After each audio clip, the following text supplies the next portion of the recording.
नमस्कार मेरे प्यारे बच्चों, स्वागत है आपका आपके अपने YouTube चैनल पर। मेरे प्यारे बच्चों, मुझे उम्मीद है कि आप सब बहुत अच्छे तरीके से पढ़ाई कर रहे हैं। और आज का जो आपका क्वेश्चन है वो है एथिल अल्कोहल बनाने की विधि, कि एथिल अल्कोहल कैसे बनाते हैं। तो हम सबसे पहले पढ़ेंगे कि एथिल अल्कोहल बनाने की विधि, ठीक है। उसके बाद एथिल अल्कोहल के दो रासायनिक गुण पढ़ेंगे, ठीक है। वैसे मैंने आपके लिए एथिल अल्कोहल बनाने की जो किडवन विधि पढ़ाई है, किडवन पढ़ाया था, किडवन क्या है, वहाँ भी एथिल अल्कोहल बनाने की वो भी एक विधि है, लेकिन वो औद्योगिक व्यापारिक रूप से जो विधि अगर पेपर में पूछता है कि व्यापारिक रूप से एथिल अल्कोहल बनाने की विधि बताइए, तो आप जो किडवन की विधि थी उसे लिख सकते हैं, ठीक है। तो सबसे पहले देखते हैं कि एथिल अल्कोहल बनाने की विधि क्या है। तो मेरे प्यारे बच्चों, जब एथिलीन को सामने सल्फेट कम के साथ गर्म करते हैं, तो जब एथिलीन को सामने सल्फेट कम के साथ गर्म करते हैं तो पहले एथिल हाइड्रोजन सल्फेट प्राप्त होता है। क्या प्राप्त होता है? एथिल हाइड्रोजन सल्फेट प्राप्त होता है, जिसकी क्रिया पुनः जल से कराने पर एथिल अल्कोहल प्राप्त होता है। तो देखते हैं मेरे प्यारे बच्चों, एथिलीन की क्रिया शांत सल्फ्यूरिकम यानी H2SO4 से कराते हैं तो पहले एथिल हाइड्रोजन सल्फेट प्राप्त होता है, जिसकी क्रिया जल से कराने पर एथिल अल्कोहल, जिसे एथेनॉल भी कहते हैं, ठीक है। पेपर में हो सकता है लिख के आ जाए एथेनॉल बनाने की विधि क्या है। तो एथेनॉल और एथिल अल्कोहल बात एक ही है, ये इसका IUPAC नाम है, ठीक है। बनता है, क्या बनता है? एथेनॉल बनता है। जैसे ये है एथिलीन, सल्फर कम से क्रिया की, तो एथिल हाइड्रोजन सल्फेट का C2H5HSO4, इसकी जल से क्रिया की। तो जब जल से क्रिया करेंगे तो मेरे प्यारे बच्चों, ये वाला H इसके साथ चला जाएगा और ये बन जाएगा H2SO4, और OH इसके साथ लग जाएगा और तो ये हो जाएगा C2H5OH, ठीक है। ये बात समझ में आ गई। अब इसकी अभिक्रिया देखते हैं।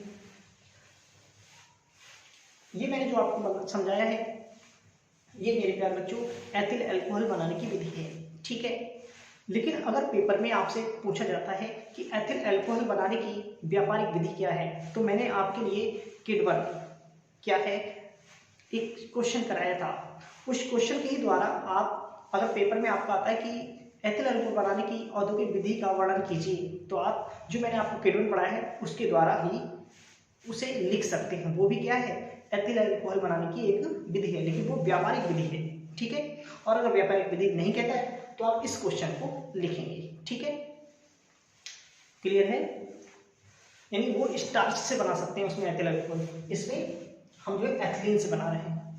अब देखते हैं मेरे प्यारे बच्चों इसकी अभिक्रियाएं, कि इसकी अभिक्रियाएं क्या है। सबसे पहले मुझे उम्मीद है कि आपको ये तो समझ में आ गया है। अगर नहीं समझ, एक मिनट आप इसे देखिए, फिर मैं आपको समझाता हूं कि क्या है, ठीक है।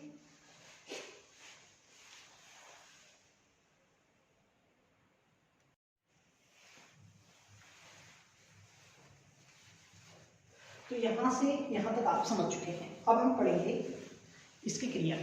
मेरे प्यारे बच्चों, जब एथिल अल्कोहल की क्रिया हैलोजन से करते हैं तो एथिल हैलाइड बनते हैं, एथिल हैलाइड बनते हैं। दोबारा सुनो, जब हैलोजन की क्रिया एथिल अल्कोहल से करते हैं तो एथिल हैलाइड बनते हैं, या एथिल अल्कोहल की क्रिया हैलोजन से करते हैं तो एथिल हैलाइड बनते हैं, ठीक है। देखते हैं ये क्या है। एथिल अल्कोहल या एथेनॉल की क्रिया हमने HCl से की, ठीक है। यानी हम हैलोजन अम्ल से क्रिया कर रहे थे, सॉरी हैलोजन अम्ल से क्रिया, ठीक है। ये हैलोजन अम्ल से क्रिया की तो क्या बना? एथिल क्लोराइड, ठीक, क्योंकि जो अम्ल है वो हाइड्रोक्लोरिक अम्ल है। अगर एथिल ब्रोमाइड से करेंगे तो मेरे प्यारे बच्चों यहाँ पे जो आएगा वो एथिल ब्रोमाइड आ जाएगा। क्लियर है? आपको समझ में आ गया? ये H इसके साथ जल बाहर निकल गया है और ये Cl आपका एल्किल समूह के साथ जुड़ गया है। बात समझ में आ गई? दोबारा देखो, हैलोजन अम्ल से क्रिया, एथिल अल्कोहल की क्रिया हैलोजन अम्ल से कराने पर एथिल हैलाइड बनता है। तो मैंने पहले HCl से क्रिया की तो क्या बना? एथिल क्लोराइड बना, ठीक। जब हाइड्रोजन ब्रोमाइड से क्रिया करेंगे तो एथिल ब्रोमाइड बनेगा, ठीक है। अब देखते हैं हम सामने सल्फ्यूरिक अम्ल से क्रिया।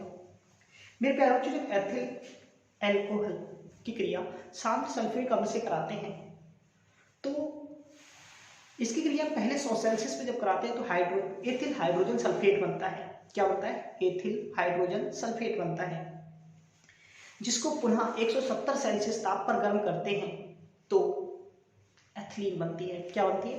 एथिलीन बनती है। ठीक, देखते हैं शांत सल्फ्यूरिक अम्ल से क्रिया। जब एथिल अल्कोहल शांत सल्फ्यूरिक अम्ल के साथ 100 सेल्सियस ताप पर गर्म किया जाता है तो एथिल हाइड्रोजन सल्फेट बनता है, जिसे 170 सेल्सियस ताप पर पुनः गर्म करते हैं तो एथिलीन बनती है। ठीक है, ये C2H5OH यानी एथेनॉल या एथिल अल्कोहल है। ये शांत सल्फ्यूरिक अम्ल है, 100 सेल्सियस ताप पर गर्म किया, एथिल हाइड्रोजन सल्फेट बना। ठीक है, एथिल हाइड्रोजन सल्फेट बना C2H5HSO4 प्लस H2। ठीक है, इस चीज को उठाया, दोबारा से गर्म किया 100 से, आप 170 सेल्सियस लिख सकते हैं केवल। ठीक है, 170 सेल्सियस ताप पे जब गर्म किया तो यहाँ से H2SO4 निकल जाएगा और एथिलीन आपको प्राप्त हो जाएगी। मुझे उम्मीद है कि मेरे प्यारे बच्चों आपको क्वेश्चंस समझ में आ गया है और इसे आप अच्छे तरीके से तैयार कर लेंगे। तो बाकी मिलते हैं अगले वीडियो में अगले क्वेश्चन के साथ।